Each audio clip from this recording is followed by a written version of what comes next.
அரசியல் எல்லாருக்கும் தேவைன்னு நினைக்கிறீங்களாங்க சார்? கண்டிப்பாக. அதாவது அரசியல் நமக்கெல்லாம் அரசியல் வேண்டியதில்லை, நமக்கு எதுக்கு அரசியல்?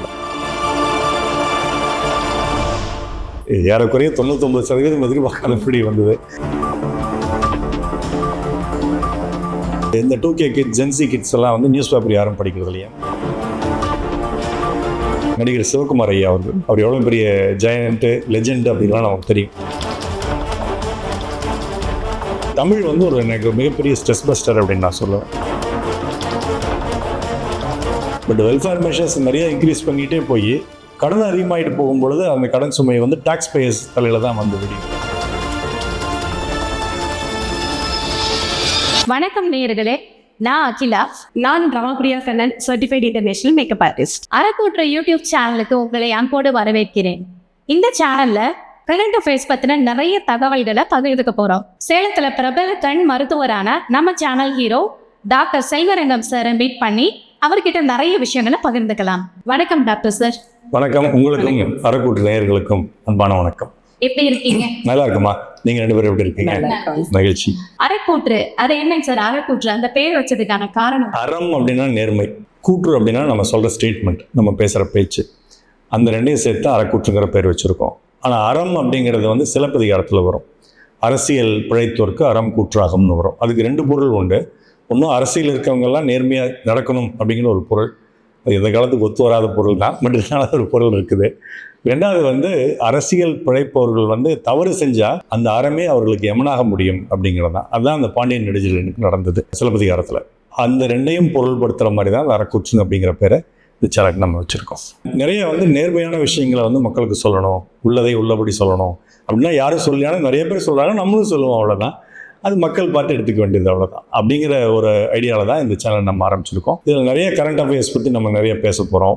அதில் வந்து ஹெல்த் வரும், பாலிடிக்ஸ் வரும், எஜுகேஷன் வரும், வார் வரும், பீஸ் வரும், எல்லாமே வரும். நம்ம மூவி வரும், கிரிக்கெட் வரும், மற்ற கேம்ஸ் வரும், இந்த மாதிரி நிறையா வரும்.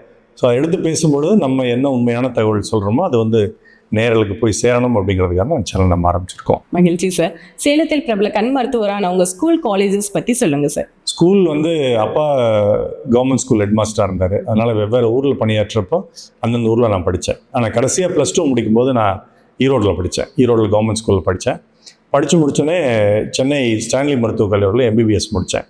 அது முடிச்சதுக்கப்புறம் பிஜி வந்து சங்கர் நேத்ராலயா, சென்னை சங்கர் நேத்ராலயா பிஜி பண்ணி முடிச்சுட்டு வெவ்வேறு ஊர்களில் பணியாற்றினேன். கோயம்புத்தூரில் இருந்தேன், திருப்பூரில் இருந்தேன். அதுக்கப்புறம் சேலம் வந்து செட்டில் ஆனதுக்கான காரணம் என்னென்னா, என்னுடைய நேட்டிவ் பிளேஸுங்கிறது ஈரோடு. ஸோ ஈரோடு அதுக்கு சுற்றி வட்டாரத்தில் இருக்கக்கூடிய பேஷண்ட்ஸ் வந்து இங்கே சேலத்துக்கு எளிதாக வர முடியும். அதே மாதிரி என்னுடைய மனைவியினுடைய நேட்டிவ் பிளேஸ் வந்து ஹரூர், தருமபுரி டிஸ்ட்ரிக்ட் ஹரூர். அங்கேருந்து வரக்கூடிய பேஷண்ட்ஸும் இங்கே வர முடியும். ப்ளஸ் எனக்கு நிறைய ஃப்ரெண்ட்ஸ் அண்ட் ரிலேட்டிவ்ஸ் சேலத்தில் இருக்காங்க. அந்த காரணத்தினாலேயே எனக்கு ப்ராக்டிஸ் நல்ல பிக்கப் ஆகணும், நிறைய கான்டாக்ட்ஸ் கிடைக்கணும் அப்படிங்கிறதுக்காக தான் சேலத்தை நான் சூஸ் பண்ணி செட்டில் ஆனேன். இந்த சேனல்ல வந்து இப்போ என்னென்ன விஷயங்களை நம்ம பகிர்ந்து போகிறோம் சார்? கரண்ட் அஃபேர்ஸ் பெரும்பாலும் நம்ம பேச போகிறோம். முக்கியமாக இந்த சேனல் ஏன் இந்த ஃபார்மில் கொண்டு வரோம் அப்படின்னா, இந்த 2K கிட்ஸ், ஜென்சி கிட்ஸ் எல்லாம் வந்து நியூஸ் பேப்பர் யாரும் படிக்கிறது இல்லை. என் பையன் பொண்ணுகளே படிக்கிறது கிடையாது. அவங்க வந்து ரீல்ஸ் பார்க்குறது, வீடியோ பார்க்குறது அப்படி தான் அவங்களுக்கு இன்ட்ரெஸ்ட்டு. அவங்களும் ரீல்ஸ் போடுறது தான் இன்ட்ரெஸ்ட்டாக இருக்காங்க. ஸோ அவங்களுக்கு வீடியோ ஃபார்மெட்டில் நாட்டு நடப்புகளை, நடப்பு நிகழ்ச்சிகளை, உண்மைகளை எடுத்து சொல்லும் பொழுது அவங்களுக்கு புரிஞ்சுக்கிறதுக்கு எளிதாக இருக்கும். ஒரு புக்காக கொடுத்து படிக்க சொல்கிறத விட, நியூஸ் பேப்பராக படிக்க சொல்கிறத விட எளிதாக இருக்கும். அதனால் நிறைய கரண்ட் அஃபேர்ஸ், நிறைய விஷயங்கள் வீடியோ மூலமாக குறிப்பாக யங்கர் ஜென்ரேஷன்ஸ் கொண்டு போய் சேர்த்தணும் அப்படிங்கிறது தான் என்னுடைய நோக்கம். தமிழில் உங்களுக்கு இவ்வளோ ஆர்வம் வர்றதுக்கு காரணம் என்னங்க சார்? அப்பா வந்து புலவர், அவர் தலைமை ஆசிரியரும் கூட. அதனால் மரபு வழியில் எனக்கு தமிழ் ஆர்வம் வந்ததுக்கு ஒரு காரணமாக இருக்கும். எங்கள் வீட்லேயும் நிறைய தமிழ் ஆசிரியர், எங்கள் சித்தப்பா தமிழ் ஆசிரியர், மாமாலாம் ஆசிரியர்கள். அதனால் அது மரபு வழியாகவும் அது வந்ததுக்கு ஒரு காரணம் இருக்கும். ரெண்டாவது காரணம் என்னென்னா, அப்பா இறந்தப்போ உடல் எரியூட்டப்படும்போது திருக்குறள் வச்சு எரியூட்டணும். அது ஒரு காரணமானு தெரியல. அதுக்கப்புறம் தான் எனக்கு திருக்குறள் அதிக ஆர்வம் வந்தது. பள்ளியில் படிக்கும்போது பேச்சு போட்டி, கட்டுரை போட்டி இதெல்லாம் அப்பா கண்டிப்பாக பங்கேற்க சொல்லுவார். அதன் மூலமாக எனக்கு பேசுறது, எழுதுறது, தமிழ் மேல உள்ள ஆர்வம் இதெல்லாம் வந்துச்சு. ஆனால் கல்லூரியில் படிக்கும்பொழுது நான் பெரும்பாலும் படிப்பை தான் ஃபோக்கஸ் பண்ணியிருந்தேன். எக்ஸ்ட்ரா கரிக்குலர் ஆக்டிவிட்டிஸ் பெருசாக நான் பண்ணல. ஆனால் அந்த கொரோனா பீரியட் வந்ததுக்கப்புறம் தான் அந்த ஒரு காலகட்டத்தில் என்ன பண்ணுறதுனே தெரியல. எல்லாருமே டோட்டலாக அடைச்சிட்டதுனால வீட்டுக்குள்ளேயே தான் இருக்க வேண்டியதாக போயிடுச்சு. டிவி எவ்வளோ நேரம் பார்க்க முடியும், சினிமா எவ்வளோ நேரம் பார்க்க முடியும் OTTயில். அதனால் அது கொஞ்சம் நேரம் பார்த்துட்டு அதுக்கப்புறம் நிறைய படிக்க ஆரம்பித்தேன். குறிப்பாக இலக்கியம் நிறைய படிக்க ஆரம்பித்தேன். அதில் நம்ம திருக்குறள் இல்லாமல் திரிகடுகம், நாலடியார், நான்மணிக்கடிகை, இந்த மாதிரி நிறைய நூல்கள் இருக்குது. அது அப்பா நிறைய நூல்களும் வாங்கி வச்சுருந்தாங்க. நானும் நிறைய நூல்கள் வாங்கி வச்சேன். தொல்காப்பியம் இந்த மாதிரி நிறைய வாங்கி வச்சேன். அதெல்லாம் நிறைய படித்தேன். நிறைய காப்பியங்கள் அதெல்லாமே படித்தேன். பொதுவாக எனக்கு அந்த புதினங்கள் நாவல்கள் இதெல்லாம் படிக்கிறத விட சில வரலாற்று நாவல்கள் பிடிக்கும். அதை தவிர அதை தாண்டி படிக்கிறதுனா இலக்கியம் தான் பெரும்பாலும் படிப்பேன். அதில் நிறைய தெரிஞ்சுக்க ஆசைப்படுவேன். அந்த காலத்தில் அவ்வளோ யோசிச்சிருக்காங்கல்ல, நம்ம இப்போ டெவலப்மெண்ட்லாம் அவ்வளோ வச்சுக்கிட்டு பேசுகிறோம், ஆனால் அந்த காலத்தில் தமிழர்கள் இவ்வளோ தூரம் பெரிய ஆளாக இருந்திருக்காங்களே அப்படிங்கிற அந்த புரிதலும் அவங்களுக்கு ஒரு சின்ன நன்றியும் சொல்கிறதுக்கு அந்த இலக்கியம் படிக்கும்போது நமக்கு உபயோகமாகுது. அப்படி தான் தமிழ் மேலே எனக்கு ஆர்வம் வந்துச்சு. அது கொரோனா காலகட்டத்தில் தான் அந்த ஞாயிறு போற்றுதும் அப்படிங்கிற ஒரு அமைப்பை உருவாக்கணும். அது ஒவ்வொரு ஞாயிற்றுக்கிழமையும் காலையில் 11 மணிலேருந்து 1 மணி வரைக்கும் ஜூமுக்கு நாங்கள் அருகின்னு பேர் வச்சுருக்கோம். அது பெயர்ச்சொல் தான், இருந்தாலும் நாங்கள் அதை மாற்றி அருகின்னு பேர் வச்சுருக்கோம். அது வழியாக வந்து பல்வேறு தமிழ் அறிஞர்கள் ஆளுமைகள் ஒவ்வொரு ஞாயிற்றுக்கிழமையும் பேசுவாங்க. அதனுடைய நிறுவனர் நான். ஆனால் இயக்குனர் வந்து சிங்கப்பூரில் இருக்கக்கூடிய என்னுடைய உடன்பிறவா தம்பி, என் நெருங்கிய நண்பர் கவிஞர் இறை மதியழகன் அப்படிங்கிறார். நாங்கள் 2 பேரும் சேர்ந்து வந்து இது உலகத்தினுடைய பல்வேறு இடங்களுக்கு இது போகுது. அமெரிக்கா போகுது, ஆஸ்திரேலியா போகுது, இந்த மாதிரி போகுது, கல்ஃப் கண்ட்ரிஸ் போகுது. அங்கிருந்து நிறைய பேர் இதில் பங்கேற்று பேசுகிறாங்க. இது வரைக்கும் 287 வாரம் நடந்திருக்குது. ஒரு வாரம் கூட தங்கு தடை இல்லாமல் தொடர்ச்சியாக நடத்திக்கிட்டே இருக்கிறோம். அது இதெல்லாமே எங்களுக்கு ஒரு ஸ்ட்ரெஸ் பஸ்டர் மாதிரி. ஏன்னா உங்களுக்கு தெரியும், டாக்டர்ஸ் ப்ரொஃபஷனில் ஸ்ட்ரெஸ் கண்டிப்பாக இருக்குங்கிறது.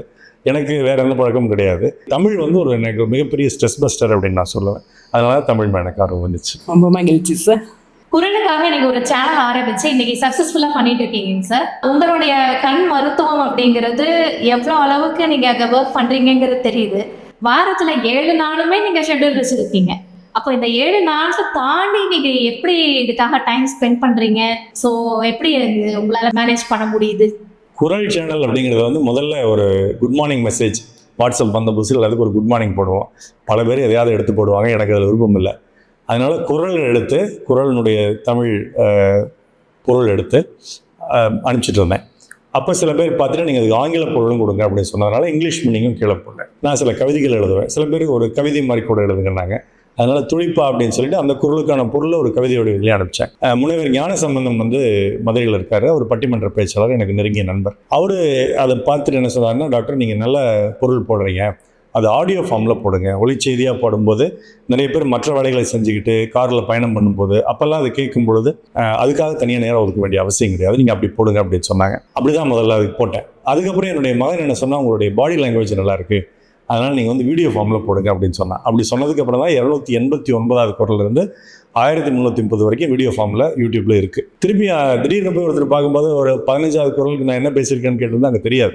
அதனால் திருப்பியும் 1வது குரலிருந்து 288வது குரல் வரைக்கும் மறுபடியும் வீடியோ பண்ணுங்கிறதுக்காக இப்போ 35 குரல் கலந்துட்டேன். அந்த வெறும் குரல் மட்டுமே பேசுகிறேன் அப்படிங்கிறதுக்கான ஒரு பேச்சு வந்து வந்துடக்கூடாது அப்படிங்கிறதுனால நான் திரிகிடுகத்தையும் கூட எடுத்து மாற்றி குரல் 1 போட்டேன்னா அடுத்த நாள் திரிகிடுகம் 1வது செய்யுள் வரும். அந்த மாதிரி மாற்றி போட்டுட்ருக்கிறேன். திரிகிடும் ஒரு அற்புதமான நூல். இதில் வந்து பல பேர் இது வந்து இந்த சேனலை வந்து பார்க்குறாங்க. குறிப்பாக நீங்கள் சக்ஸஸ்ஃபுல்லாக போச்சுன்னு சொன்னதுக்கப்புறம் எனக்கு 2 விஷயங்கள் நினைவுக்கு வந்தது. ஒன்று, நம்ம நடிகர் சிவகுமார் ஐயா அவர் எவ்வளோ பெரிய ஜெயண்ட்டு, லெஜெண்ட் அப்படின்லாம் நமக்கு தெரியும். அவருக்கு இந்த திருக்குறளை வந்து என்னுடைய நண்பர் ஒருத்தர் அனுப்பிச்சிட்டார். ஏதோ ஒரு ரீசனுக்காக அனுப்பிச்சிருக்காரு. அவர் பார்த்துட்டாரு. அப்போ தான் அவர் 100 குரல் எடுத்து அதுக்கு ஒரு பேச்சு கொடுத்துருக்காரு, புக்கும் எழுதியிருக்காரு. நான் சொன்ன குரலில் பொருள் கூட ஏதாவது ஒரு சினிமா பாட்டு சொல்லுவேன். அப்போ ஒரு கண்ணதாசனுடைய பாட்டு எடுத்து சொல்லி நம்ம சுற்றி நடக்கக்கூடிய விஷயங்களை தான் அதில் வந்து நான் தொடர்பு படுத்தி பேசுவேன். அதை கேட்டுட்டு இது யார் அப்படின்னு சொல்லி அந்த நண்பர் கேட்டோன்னே அவர் இது மாதிரி அவர் ஐ டாக்டர்னு சொன்னேன்னே எனக்கு அவர் நம்பரை கொடு அப்படின்னு சொல்லிட்டு என்னுடைய மொபைல் நம்பரை வாங்கி என்கிட்ட பேசினார்.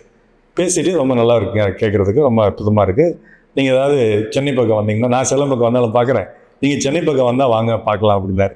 சென்னை பக்கம் வர்றதா, இதுக்காக வரேன்னு சொல்லிட்டு ஒரு 2 நாள் எங்கேயோ வெளியில் போயிட்டு வந்தார். அடுத்த 2 நாள்லேயே நானும் மனைவியும் போனோம். அவர் ஒரு 1/2 hour தான் டைம் அப்பாயின்மெண்ட் கொடுத்துருந்தாரு. கடைசியில் 3 மணி நேரம் என்னோட வந்து பேசினார். அப்படிப்பட்ட ஒரு பெருமானார் கூட அன்னைக்கு பேசுறதுக்கு சரி, தொடர்ந்து அதற்கான ஒரு உறவை அவர் கூட நான் ஏற்படுத்திக்கிட்டு இருக்கோம். எனக்கு அப்பா இல்லாததால் அவர் அப்பான்னு தான் நான் கூப்பிடுவேன்.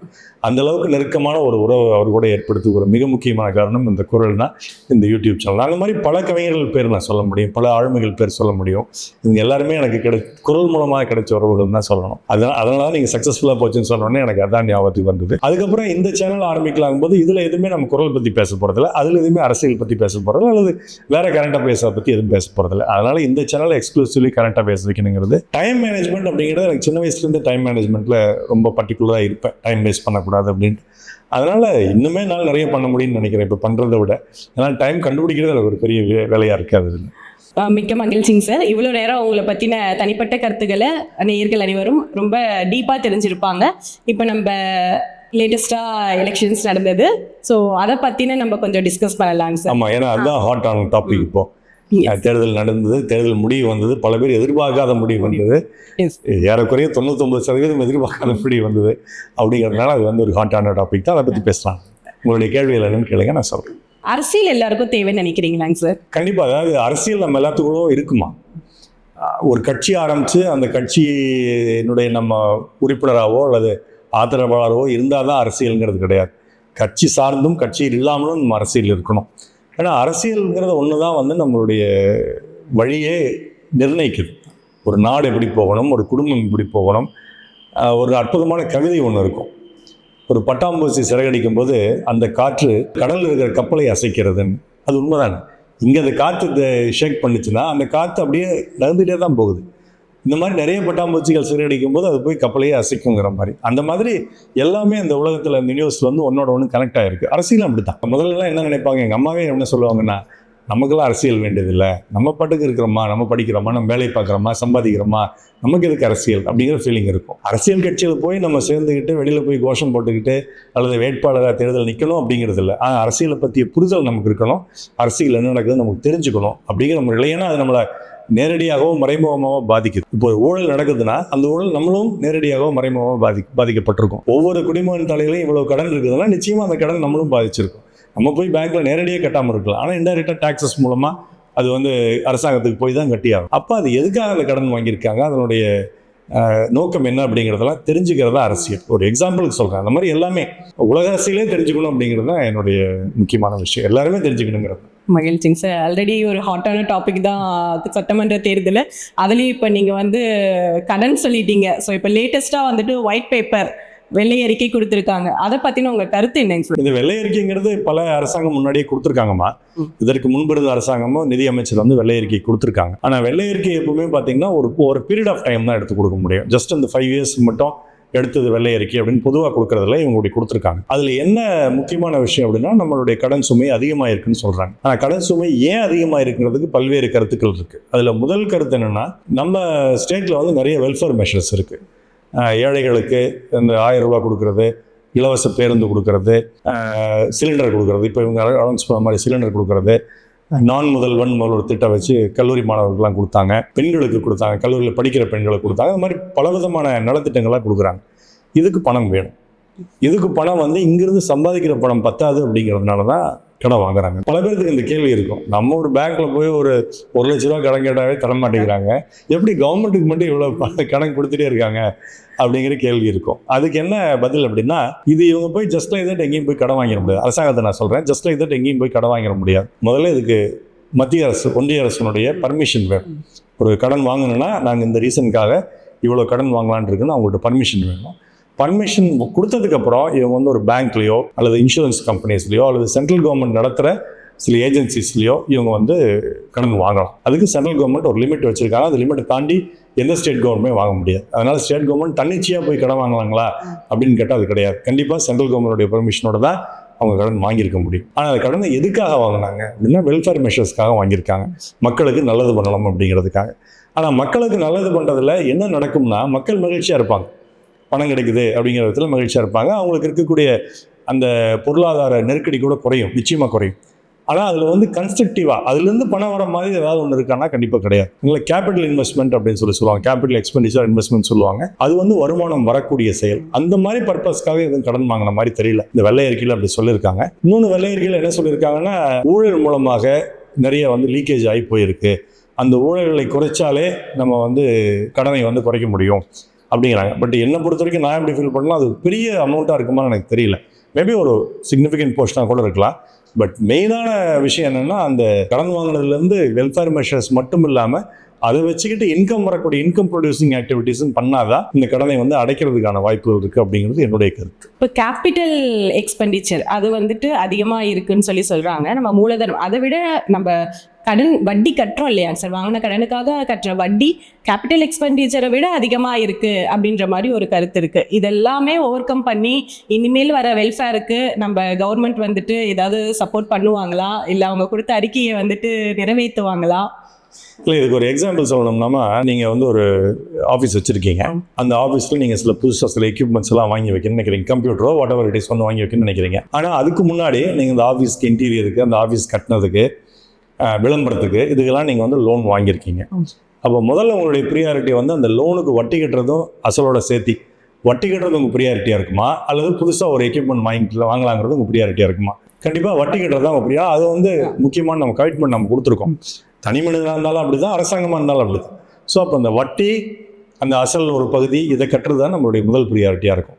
அதில் கட்டினது போக மீதி இருக்கிற பணத்தை வச்சு தான் நம்ம புதுசாக ஏதாவது பொருள் வாங்கணும்னு முடிவு பண்ணுவோம். அதில் இன்னொரு முக்கியமான விஷயம், நம்ம ஆஃபீஸில் வேலை செய்கிறவங்களுக்கு நம்ம சம்பளம் கொடுக்கணும். யாராவது ரிட்டையர் ஆகி போயிருந்தாங்கன்னா அவங்களுக்கு ஓய்வூதியம் கொடுக்கணும். இதுவும் அரசாங்கம் செஞ்சாகணும். ஸோ அவங்க வந்து கவர்மெண்ட்டில் ஒர்க் பண்ணுற எம்ப்ளாயீஸ்க்கு அவங்க சேலரி கொடுக்கறது, பென்ஷன் ஸ்கீமுக்கு பணம் கொடுக்குறது, இது எல்லாமே சிக்னிஃபிகண்ட்டாக அந்த இன்கமில் போகுது. ஃபார் எக்ஸாம்பிள், ஒரு 100 ரூபா இன்கம் வாங்கினா அது கிட்டத்தட்ட அன்றைக்கி ஃபினான்ஸ் செக்ரட்டரி, ஃபினான்ஸ் மினிஸ்டர் சொன்னதுனால 87 ருபீஸ் பக்கமாக வந்து வட்டி கட்டுறதுக்கும் வட்டி அசலும் கட்டுறதுக்கும் கூட வந்து இந்த எம்ப்ளாயீஸ்க்கான சேலரி அண்ட் பென்ஷனுக்கே போயிடுதுங்கிறாங்க. அப்போ 100 ரூபாயில் மீதி எவ்வளோ இருக்குது? 17 ரூபா, 20 ரூபா. இல்லை, அந்த 20 ரூபா தான் நம்ம கேபிட்டல் எக்ஸ்பெண்டிச்சருக்குன்னு இருக்குது. அது கூட கேபிட்டல் எக்ஸ்பெண்டிச்சர் இல்லைங்கிறாங்க அவங்க. அதுலேயும் என்ன ஆகுதான், இந்த மற்ற இந்த கார்பரேஷன், முனிசிபாலிட்டி, பஞ்சாயத்து, இதுக்கெல்லாம் கொடுக்க வேண்டிய பணமும் போயிடுதான். இதெல்லாம் போகத்தான் அவங்க இன்ஃப்ராஸ்ட்ரக்சர் டெவலப்மெண்ட்டுக்கு, ரோடு போடுறதுக்கு, மற்ற விஷயங்களுக்குலாம் அவங்க செலவு பண்ண வேண்டியது இருக்குது. அதனால் அவங்க 100 ருபீஸ் இன்கமில் வந்து 145 ருபீஸ் செலவு பண்ணிட்டு இருக்கோம். அந்த 45 ருபீஸ்க்கு அது அதிகம் தான் அப்படிங்கிறத அவர் சொல்லியிருக்காரு. பட் எங்கேயாவது ஒரு இடத்துல நம்ம வந்து ஒரு டிசிஷன் எடுத்தாகும். வெல்ஃபேர் மெஷர்ஸ் வந்து முக்கியம் தான், இல்லைன்னு சொல்லலை. பட் வெல்ஃபேர் மெஷர்ஸ் நிறைய இன்க்ரீஸ் பண்ணிகிட்டே போய் கடன் அதிகமாகிட்டு போகும்பொழுது அந்த கடன் சுமை வந்து டாக்ஸ் பேயர்ஸ் தலையில் தான் வந்து விடியும். அப்போ ப்ராப்பராக யார் டாக்ஸ் பே பண்ணுறாங்களோ அவங்களுக்கு இன்னும் டாக்ஸ், எல்லா டாக்ஸுமே இன்க்ரீஸ் ஆகும். இபி பில் இன்க்ரீஸ் ஆகுனா அதில் கடன் நிறையா இருக்குது. பஸ் ஃபேர் இன்க்ரீஸ் ஆகும். நிறைய ஃப்ரீ பஸ் விட்டுருக்காங்க. பணம் கொடுத்து போகிறவங்க வந்து பஸ் ஃபேர் இன்க்ரீஸ் ஆகி தான் கொடுக்கணும். ஏன்னா அதுலேயும் நிறைய கடன் இருக்குது. இது இல்லாமல் இது எல்லாத்துக்குமே ப்ராப்பர்ட்டி டேக்ஸு, ப்ரொஃபஷனல் டேக்ஸு, மாதிரி எல்லா டேக்ஸுமே இன்க்ரீஸ் ஆகும். பத்திரப்பதிவு, இது எல்லாமே டேக்ஸ் இன்க்ரீஸ் ஆகும். அந்த டேக்ஸில் வர இன்கம் வச்சு தான் எங்கள் அப்பார்ட் ஃப்ரம் டாஸ்மாக் அதில் ஒரு இன்கம் வச்சு தான் இந்த வெல்ஃபேர் மெஷர்ஸ் அவங்க பண்ணணும். அதனால் வெல்ஃபேர் மெஷர்ஸ் அரசாங்கம் பார்த்து நான் எனக்கு வேண்டான்னு சொல்கிறத விட பப்ளிக்கே பார்த்து எனக்கு வெல்ஃபேர் மெஷர்ஸ் வேண்டாம், நான் 1000 ரூபா எனக்கு நீங்கள் கொடுக்குறீங்க, பட் தலையில் இவ்வளோ கடன் ஏற்படுது அப்படிங்கிறத பப்ளிக் புரிஞ்சுக்கணும். அந்த 1000 ரூபா நம்ம சம்பாதிக்கிறதுக்கான முயற்சியாக இருக்கணும். அதுதான் வந்து சிறந்த பொருளாதாரத்தை உருவாக்குங்கிறது என்னுடைய கருத்து. கண்டிப்பா இந்த விஷயம் மக்களுக்கு போய் தெளிவா தெரியும் ஒரு விஷயம் சார். படிக்கிற மாணவர்கள் வந்து அரசியல்ல ஈடுபடக்கூடாது அப்படிங்கிற ஒரு கருத்தை நிறைய பெற்றோர்கள் வந்து தெரிவிக்கிறாங்க சார். அதை பத்தின உங்களுடைய கருத்து என்ன? அரசியலில் மாணவர்கள் ஈடுபடணுங்கிறது என்னுடைய முக்கியமான எண்ணமா. ஆனால் அதுக்குன்னு 5வது வகுப்பு கீழே இருக்கிற பிரைமரி ஸ்கூலில் படிக்கிற பசங்கள்லாம் அரசியலுக்கு வரணும்னு நான் சொல்லலை. ஏன்னா அவங்களுக்குன்னு புரிஞ்சுக்கிற அரசியல் வேற மாதிரி இருக்குது. ஜாதி சார்ந்து, மதம் சார்ந்த அரசியல் இருக்குது. அது வந்து பிரிவினைவாத அரசியல். அதனால தான் பள்ளிக்கல்வித்துறை அமைச்சரும் சொல்லியிருக்காங்க, பல்வேறு ஆலோசகர்கள் சொல்லியிருக்காங்க, பள்ளிகளுக்கு வந்து குழந்தைகள் அந்த வண்ண வண்ண கயிறுகள் கட்டிட்டு வரக்கூடாது, வந்தாவே அது வந்து அடையாளப்படுத்துகிற மாதிரி இருக்குது, அதில் நிறைய சண்டைகள் வருது, சச்சரவுகள் வருதுன்னா சொல்லியிருக்காங்க. பட் அதை தாண்டி ஒரு 6வது கிளாஸ் மேலெல்லாம் போகும்பொழுது, குறிப்பாக 8வது கிளாஸ்க்குலாம் மேலே போகும்போது அவங்களுக்கு வந்து மாரல் சயின்ஸுன்னு நாங்கள்லாம் படிக்கும்போது ஒரு பீரியட் இருக்கும். அது வந்து நீதி போதனை வகுப்பு. அது நீதி போதனை வகுப்பு அப்படின்னா எல்லா விஷயங்களும் அதில் வரும். அந்த காலத்தில் எப்படி வந்து அரசர்கள் ஒரு பஞ்சாயத்துக்கு எப்படி தீர்ப்பு சொன்னாங்க, அக்பர் பீரியடில் பீர்பால் எப்படி நடந்தார், தெனாலிராமன் எப்படி நடந்தார், அது கொஞ்சம் காமெடியாகவும் இருக்கும், கதைகளுடன் சேர்ந்து சுவையாகவும் இருக்கும், கருத்துக்களும் மாணவர்களுக்கு போய் சேரும். அதனால் அந்த நீதி போதனை வகுப்பு ரொம்ப முக்கியம். இப்போ இந்த சமீபத்தில் விளையாட்டு பிரிவு கூட வேண்டாம் அப்படின்லாம் நிறைய ஸ்கூலில் பண்ணுறாங்க. குறிப்பாக அந்த 9th 10th வந்துட்டு ஒவ்வொரு டீச்சரும் போர்ஷன் முடிக்கணுங்கிறதுக்காக, சிலபஸ் முடிக்கணுங்கிறதுக்காக மேத்ஸ் டீச்சர் ஒரு பீரியட் எடுத்துப்பார், சயின்ஸ் டீச்சர் வந்து ஒரு பீரியட் எடுத்துப்பார். அப்புறம் அந்த ஃபிசிக்கல் எஜுகேஷன் பீரியடே வந்து மாணவர்கள் கிரவுண்டுக்கே பல ஸ்கூலில் கிரவுண்டு இல்லாமல் இருக்குது, கிரவுண்டுக்கே போகாமல் போயிடுவாங்க. அப்போ அந்த ஃபிசிக்கல் ஆக்டிவிட்டீஸ் இல்லைனா மாணவர்களுடைய புத்தி வேலை செய்யாது. அதனால் ஃபிசிக்கல் ஆக்டிவிட்டீஸும் முக்கியம். பிரெயின் நல்லா டெவலப் ஆகணும்னா கண்டிப்பாக அந்த மாரல் சயின்ஸ் கிளாஸஸும் முக்கியம். இது ரெண்டும் வந்தாவே இப்போ நம்ம ஸ்டேட்லேயோ கண்ட்ரிலேயோ ஃபேஸ் பண்ணுற பல ப்ராப்ளம்ஸ் வந்து சால்வ் ஆகிடும். ஏன்னா இப்போ இந்த போதைப் பொருள் பற்றி எல்லாருமே பேசுகிறாங்க, பள்ளி மாணவர்கிட்ட இந்த பழக்கம் இருக்குன்னு சொல்கிறாங்க. அப்போ அந்த போதைப் பொருளுடைய உண்மைத்தன்மை என்னன்னு தெரியாமே அவங்க போய் மாணவர்கள் அதில் விழுந்துடுறாங்க. அந்த உண்மைத்தன்மை அவங்களுக்கு தெரியணும்னா அது நீதி போதனை வகுப்பில் தான் சொல்லிக் கொடுக்க முடியும். இது நம்ம வீட்டில் பெற்றோர்கள் சொல்லிக் கொடுக்குறத விட ஆசிரியர்கள் சொல்லிக் கொடுக்கும்போது நிச்சயமாக அந்த மாணவர்கள் வந்து அதை கவனமாக கேட்பாங்க. அப்போ நீதி போதனை வகுப்பில் வந்து குடிக்கிறதுனால இந்த ப்ராப்ளம்லாம் வரும், புகைப்பிடிக்கிறதுனால இந்த பிரச்சனைகள்லாம் வரும், போதைப் பொருள் உபயோகப்படுத்தினால இந்த பிரச்சனைகள்லாம் வரும் அப்படிங்கிறதெல்லாம் விளக்கி சொல்லும் பொழுது அவங்க மாணவர்கள் மனசில் நல்லா பதியும் பொழுது ஒரு போதைப் பொருள் அவங்க கை கிடைச்சா கூட அதில் 10ல் 7 பேர் வேண்டான்னு சொல்லுவாங்க, 7 பேர் 8 பேர் எங்களுக்கு வேண்டான்னு சொல்லிட்டு போவாங்க. அந்த மாதிரி கொண்டு போகும்பொழுது தான் அந்த சமுதாயத்தை நம்ம மாற்றி அமைக்க முடியுமே ஒழிய மாறாக வந்து இதை யூஸ் பண்ணுறவங்களுக்கு, விற்கிறவங்களுக்கெல்லாம் சிறைத்தன்மை அப்படின்னு எடுத்தால் வாங்குறதுக்கு இல்லைன்னா எங்கேருந்து போய் விற்பாங்க? அதனால் அப்படி சிறை தண்டனைங்கிறது ஒரு விதமான ட்ரீட்மெண்ட் இந்த பிரச்சனைக்கு. ஆனால் இன்னொரு ட்ரீட்மெண்ட் வந்து ஃபண்டமெண்டலாக ரூட் காசை வந்து கண்டுபிடிச்சி அதை ரிமூவ் பண்ணணும். அந்த ரூட் காசுங்கிறது வந்து ஸ்டூடெண்ட்ஸுடைய மைண்ட் செட் தான். அந்த மைண்ட் செட்லேருந்து அவங்க வெளியில் வரணும்னா கண்டிப்பாக நீதி போதனைங்க இந்த மாரல் சயின்சஸ் கிளாஸஸ் அவசியம். அது நம்ம இந்த புதுசாக ஃபார்ம் பண்ணியிருக்கிற கவர்மெண்ட் நிச்சயமாக அதை பண்ணுவாங்கன்னு நினைக்கிறேன். 6வது வகுப்புக்கு மேலே வந்துட்டாங்கன்னா அவங்க வந்து பாலிடிக்ஸ் கண்டிப்பாக தெரிஞ்சே தான் ஆகும். அவங்க வீட்டில் வந்து பாலிடிக்ஸ் அவங்க வெவ்வேறு கட்சிகள் இருக்கவங்க இருப்பாங்க. பட் இவங்களுக்கு வந்து ஒரு பொது நோக்கான ஒரு பார்வை இருக்கணும். எல்லா பாலிடிக்ஸுமே, நாட் ஒன்லி தமிழ்நாடு, இந்தியன் பாலிடிக்ஸும் இருக்கணும், இன்டர்நேஷ்னல் பாலிடிக்ஸும் இருக்கணும். ஏன் ஈரானுக்கு அமெரிக்காவுக்கு வார் வருதுன்னு தெரியணும், ஏன் ரஷ்யாவுக்கு வார் இன்னும் முடியாமே இருக்குது அப்படிங்கிறது தெரியணும். இந்த மாதிரி விஷயங்கள்லாம் அவங்க படிக்கும் பொழுது தான் நிறைய நியூஸ் பேப்பர்ஸ் படிக்கலாம், நிறைய வந்து வீடியோஸ் பார்க்கலாம், டீச்சர்ஸ் எடுத்து சொல்லலாம் அந்த மாரல் சயின்ஸ் கிளாஸஸில். இதெல்லாம் சொல்லும்போது தான் மாணவர்களுக்கு அதில் வந்து ஒரு புரிதல் ஏற்பட முடியும். எதிர்கால சந்ததி இவங்க தானே. அப்போ அந்த புரிதலோடு அவங்க வரும்பொழுது நம்ம சமுதாயத்தை விட அந்த சமுதாயம் இன்னும் நல்லா இருக்கும் அப்படிங்கிறது தான் என்னுடைய கருத்து. இன்னொரு கேள்விங்க சார், இப்போ என்னன்னா ஒரு மக்கள் எல்லாருக்குமே அரசியலில் வந்து ஏதாவது ஒரு கட்சியில் அவங்க உறுப்பினராக இருக்கணுமா? அப்படி அவசியம் கிடையாது. நான் எந்த கட்சியும் உறுப்பினர் கிடையாது. அப்படி அவசியம் கிடையாது. சில பேர் வந்து சில கொள்கைகள் சார்ந்திருப்பாங்க. உதாரணமாக எனக்கு வந்து மதத்தின் பேரால் மக்களை பிரிப்பது எனக்கு பிடிக்காது, சாதி எனக்கு பிடிக்காது. அதனால் எனக்கு அந்த கொள்கை இருக்குது. அந்த கொள்கையை எந்த கட்சியை வந்து முன்னிறுத்ததோ அந்த கட்சிக்கு நான் அனுதாபியாக இருப்பேன். ஆனால் உறுப்பினராக இருக்கணுங்கிற கட்டாயம் கிடையாது. அதனால் மக்கள் எல்லாம் கட்சி சார்ந்த அவங்களுக்கு ஒரு புரிதல் இருக்கணுமே ஒழிய, ஆனால் அந்த கட்சியில் உறுப்பினராக இருந்தால்தான் அரசியல் இருக்கிறோன்னு கிடையாது. உறுப்பினராக இல்லாமல் நம்மளாம் அரசியலில் தான் இருக்கிறோம், அரசியலை தெரிஞ்சுக்கிட்டு தான் இருக்கிறோம். நன்றி சார். இதுவரைக்கும் நீங்கள் கேட்ட கேள்விகளுக்கு தெளிவான விளக்கங்கள் கொடுத்தீங்க. மிக்க நன்றி. நன்றிம்மா. உங்களுக்கு நன்றி, நேயர்களுக்கும் நன்றி. நேயர்களுக்கு நன்றி. இதுவரை அரசியலுங்கிற டாபிக்ல நம்ம கேட்ட கேள்விகளுக்கு நம்ம channel hero doctor Selvaraghavan sir நிறைய விளக்கங்கள் கொடுத்தாரு. இதோடைய தொடர்ச்சி மீண்டும் பின்வரும் வீடியோக்களில் பார்க்கலாம். நம்ம சேனலை ஷேர் பண்ணுங்க, சப்ஸ்கிரைப் பண்ணுங்க, உங்களோட ஃபீட்பேக்கை கமெண்ட் பாக்ஸில் போடுங்க. மீண்டும் சந்திக்கலாம். நன்றி.